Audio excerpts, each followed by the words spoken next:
Ketua Bawaslu Provinsi DKI Jakarta atau dia Ketua Bawaslu Provinsi DKI Jakarta yang biasa dipanggil dengan Bang Jufri. Assalamualaikum Pak Jufri. Waalaikumsalam. Apa kabar Pak? Alhamdulillah. Sehat ya Pak ya? Alhamdulillah. Semangat ya Pak kerja-kerja pengawasan. Harus semangat. Sebelumnya kami sebagai selaku keluarga besar Bawaslu Jakarta Barat mengucapkan terima kasih banyak atas kehadiran Pak Jufri di acara podcast kami. Kebetulan ini juga kali pertama kita ya Pak ya ada di podcast Jakarta Barat. Semoga nanti sahabat-sahabat Bawaslu di luar sana menjadi terinspirasi karena kehadiran dari Pak Jufri. Baik, sedikit Pak Jufri mungkin bisa diceritakan nih, awal mula Pak Jufri bisa menjadi seorang penyelenggara pemilu itu seperti apa? Ya, terima kasih ya. Saya sebenarnya sebelum saya terjun ke pengawasan pemilu, saya sebelumnya menjadi pemantau pemilu. Jadi sejak tahun 99 saya memang sudah tertarik di bidang kepemiluan dan saya bergabung di JBPR tahun 99 pada pemilu reformasi. Walaupun saat itu saya masih di bagian sekretariatan untuk membantu teman-teman dalam mengawal para pemantau di daerah.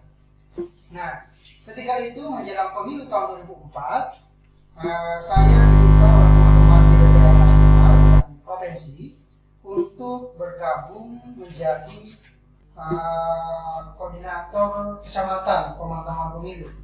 Jadi salah satu koordinator kecamatan ya. Kalau di Panwaslu itu Panwascam. Iya.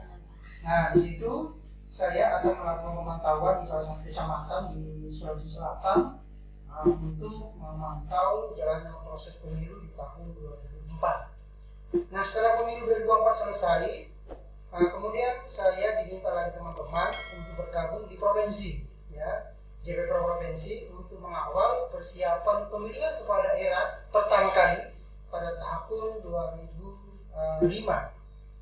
Nah, disitulah saya menjadi program officer dari salah satu lembaga, menjadi anggota JBPR, dan saya diminta untuk mengawal beberapa provinsi di Indonesia Timur, mulai dari Sulawesi Selatan, Kalimantan Timur, kemudian Sulawesi Tenggara, dan beberapa wilayah lainnya untuk menjadi mengawal pemantauan pemilu di pemilu pilkada tahun 2005. Termasuk pilkada pertama sekali dilaksanakan di Indonesia itu di daerah Kutai Kartanegara. Nah, di situ saya terlibat dalam proses pemantauan. Nah, kemudian berjalan demi waktu, saya diajak oleh teman-teman JBPR Nasional untuk bergabung di sekretariat nasional, ya. Kemudian disitulah saya berangkat dari daerah ke Jakarta di tahun 2006-2007 untuk membantu teman-teman mengawal pemantauan pilkada se-Indonesia. Dan di situ juga bertepatan di tahun 2007 akan ada pilkada DKI Jakarta. Di situ saya terlibat mengawalnya, saya sebagai manajer pemantauan pemilu dan pilkada. Nah, di situ saya punya pengalaman pemantauan secara nasional. Nah, kemudian pada menjelang tahun 2000 pilkada 12 ya, pilkada DKI tahun 2012, saya diminta teman-teman untuk menjadi pengawas pemilu di pilkada gubernur DKI Jakarta di tahun 2011-2012. Nah, saya mendaftar dan alhamdulillah saya terpilih menjadi anggota Panwaslu DKI Jakarta pada pilkada 2012. Nah, disitulah saya pertama kali menjadi pengawas pemilu untuk mengawal pilkada DKI Jakarta. Nah, setelah itu kemudian saya diminta lagi teman-teman untuk maju lagi untuk menjadi pengawas pemilu di tingkat provinsi setelah berubah nama menjadi Panwaslu menjadi Bawaslu. Dan kemudian saya mendaftar lagi menjadi anggota Bawaslu dan alhamdulillah terpilih menjadi anggota Bawaslu. Nah, pada pemilihan pemilu tahun 2014. berjalan dari waktu, kemudian pilkada tahun 2017 saya juga mengawal pilkada itu. Saya di bagian divisi penanganan pelanggaran untuk mengawal pilkada DKI di tahun 2017. Jadi saya sudah 2 kali mengawal pilkada tahun 2012 dan pilkada tahun 2017. Kemudian setelah selesai periode pertama di Bawaslu Provinsi DKI Jakarta, saya diminta lagi teman-teman untuk maju untuk mendaftar di periode kedua di Bawaslu Provinsi DKI Jakarta. Dan alhamdulillah saya terpilih kembali untuk menjadi anggota Bawaslu 2017 dan 2022, dan di situ saya dipercaya teman-teman untuk menjadi ketua Bawaslu Provinsi DKI Jakarta sampai sekarang. Wah, luar biasa sekali ya sama-sama Bawaslu. Ternyata perjalanannya sangat panjang ya Pak Jufri ya. Dari tahun 90-an menjadi seorang pemantau pemilu, kemudian dipercaya untuk menjadi seorang pengawas pemilu di tingkat provinsi, tentunya bukan hal yang mudah ya Pak ya. Nah, dinamika apa saja sih Pak yang selama ini Bapak rasakan sebagai seorang pengawas pemilu, khususnya di DKI Jakarta? Mengingat kan kita ibu kota negara nih ya Pak. Kalau kata orang sih, pilkadanya DKI itu bisa mempengaruhi pemilunya Indonesia. Nah, itu gimana tuh Pak? Ya. Dalam mengawasi pemilu di Jakarta memang banyak suka dukanya ya. Dan saya pernah mengalami menghadapi tantangan berat ya dalam mengawal pemilu tahun 2014. Ketika itu ada 2 calon gitu ya, antara Jokowi dan Prabowo Subianto. Dan walaupun sebenarnya kami di tingkat provinsi, tapi rasanya di tingkat nasional. Kenapa? Karena banyak sekali tantangan dan tekanan ya terhadap publik dalam pilkada DKI Jakarta, pemilu di 2014, karena Jakarta merupakan barometer di seluruh wilayah. Nah, menjelang pemilihan presiden ya tahun 2014, kami mendapatkan tekanan, bahkan kami beberapa kali didemo oleh masyarakat untuk membatalkan proses pemungutan suara di Jakarta. Nah, waktu itu kami dilaporkan, disampaikan laporan untuk meminta pemungutan suara ulang di Jakarta sekian ribu TPS. Jadi banyak sekali tantangan-tantangannya. Kemudian pada pilkada tahun 2017 kembali lagi mendapatkan tekanan bahwa sebagai pengawas pemilu, tapi saya sudah berpengalaman pada saat mengawal pilkada tahun 2017. Soal terkait dengan politik isu sara, kemudian politik identitas pada pilkada 2017, saya sudah merasakan di tahun 2012. Nah, di situ sebenarnya sudah mulai dengan politik sara ya, menggunakan identitas dalam proses pemilihan kepala daerah. Nah, di situ di tahun 2017 ada kegiatan aksi 212 yang kita kenal ya, dengan memenuhi massa di Monumen Nasional di Monas. Itu juga tantangan berat buat Bawaslu karena dianggap kegiatan itu merupakan kampanye pilkada ya. Tapi berkat kami bersama teman-teman untuk mengawal pemilu ini, dan alhamdulillah kegiatan-kegiatan pengawasan di Jakarta ini berjalan dengan lancar tanpa ada hambatan, dan semua tahapan-tahapan pilkada maupun pemilu di Jakarta bisa berjalan dengan baik.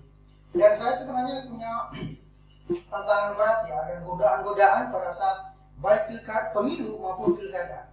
Saya sudah berapa kali mengawal pilkada, 2 kali, kemudian pemilu juga legislatif 2 kali, pemilihan presiden juga 2 kali, maka 3 kali karena 2 putaran pada 2014. Jadi tekanan-tekanan itu, dan saya pernah ditambahi sebenarnya ya, yang namanya ibaratnya itu ingin menyokong kami ya, agar apa yang dilakukan oleh publik masyarakat itu bisa dimenangkan. Dan saya berupaya untuk memberikan penjelasan kepada para peserta pemilu maupun tim kampanye yang mencoba untuk menggoda pengawas pemilu agar bisa disogok, agar bisa memenangkan laporannya, gugatannya. Dan kami mengatakan bahwa apapun yang kau berikan pengawas pemilu, kami tidak akan tergoda, karena bukan kami yang menentukan dalam proses pemilu maupun pilkada. Semuanya itu banyak ya, bukan hanya Bawaslu, ada KPU, kemudian ada di kampanye. Banyak sekali kamera-kamera mata-mata melihat kita. Tidak mungkin kita menerima sogokan untuk memenangkan suatu pertarungan baik pemilu maupun pilkada. Baik Pak, memang sebagai seorang pengawas pemilu kita harus punya SIMPE ya Pak ya. Kita kan jargonnya SIMPE, soliditas, integritas yang tadi Bapak sebutkan, mentalitas serta profesionalitas. Baik sahabat Bawaslu,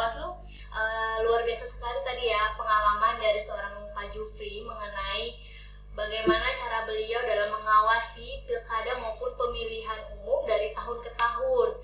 Bahkan ada yang sampai berani memberikan iming-iming ya Pak ya, berupa sokongan dan sebagainya. Nah, ketika hal itu terjadi, tentunya kita sebagai pengawas pemilu harus menghindari hal itu ya Pak, karena tidak sesuai dengan cita-cita yang kita pegang sebagai seorang pengawas pemilu.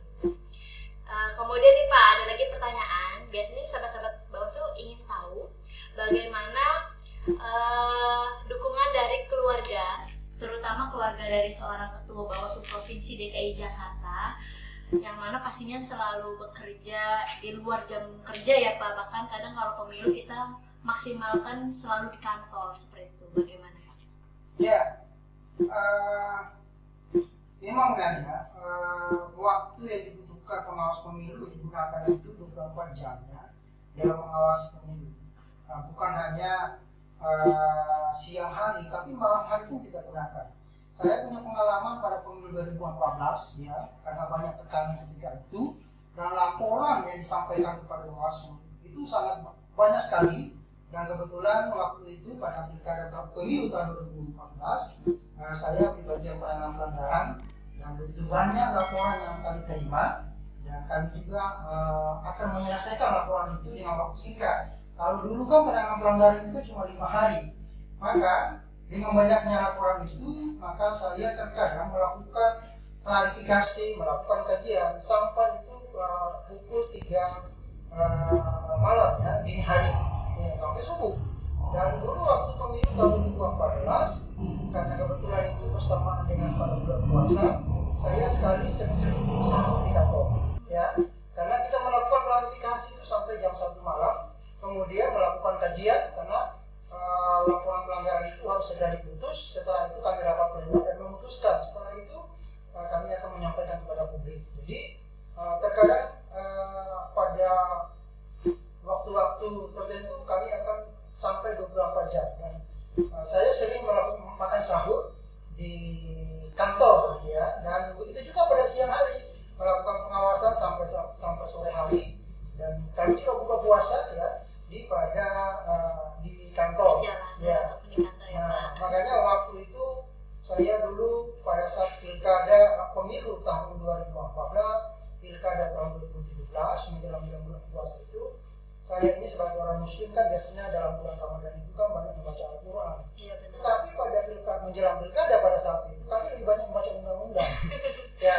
Jadi nanti setelah selesai pemilu itu kalau lega kita selesai, nah disitulah memanfaatkan momen kita meningkatkan ibadah lagi gitu ya.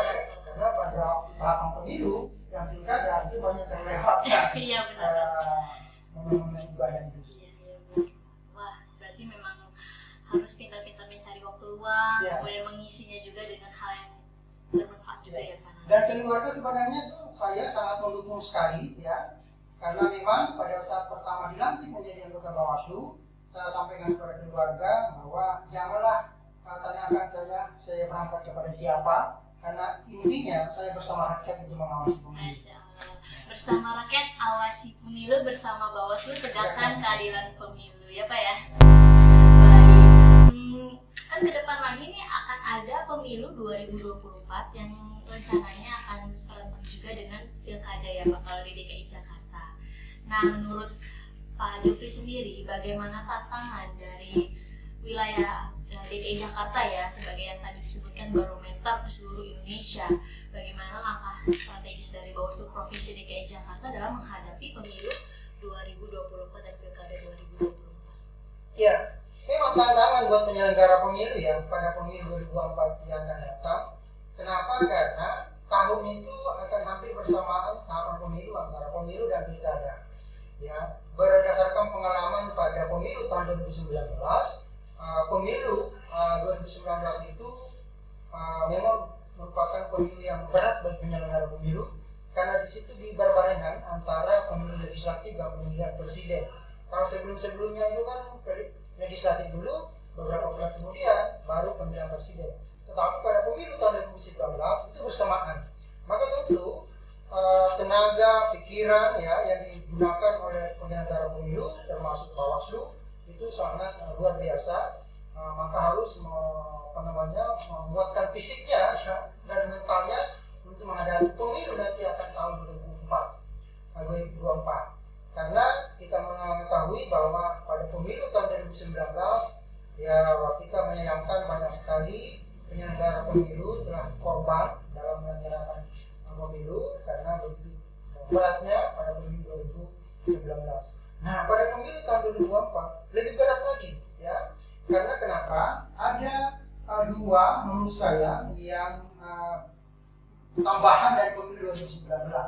Ya, 2019 itu kemarin hampir sama nanti pada pemilu tahun 2024. Undang-undangnya sama gitu ya, dan juga berbarengan antara pemilu legislatif dan pemilu presiden. Tetapi pada pemilu tahun 2024 ada dua yang paling berat lagi dihadapi oleh Bawaslu, penyelenggara pemilu khususnya Bawaslu, yaitu pada saat tahapan pemilu berjalan masih suasana pandemi.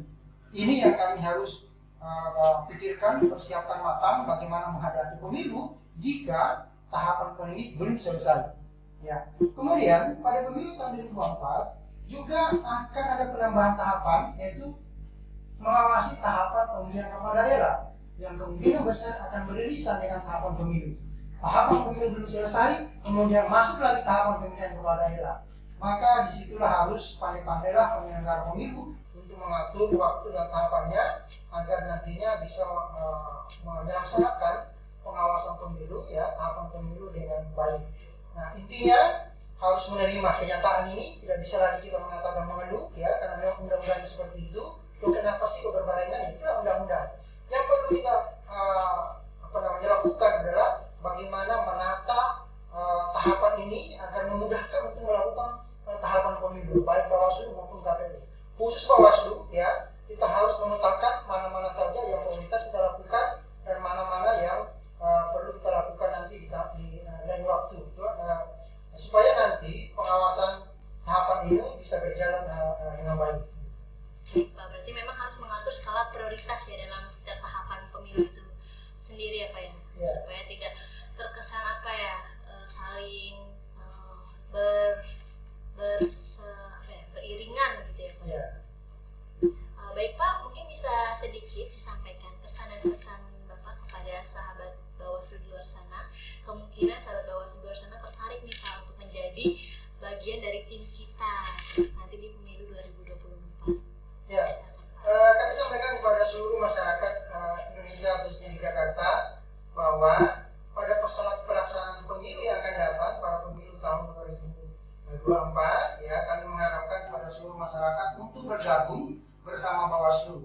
Ya, bukan hanya bergabung dalam proses penyelenggara pemilu nanti pada tahapan tingkat kecamatan, tingkat kelurahan maupun di tingkat TPS, tapi bisa juga bergabung dalam konteks pengawasan partisipatif. Kami mengajak kepada seluruh masyarakat untuk bergabung Bawaslu untuk mengawasi jalannya tahapan pemilu.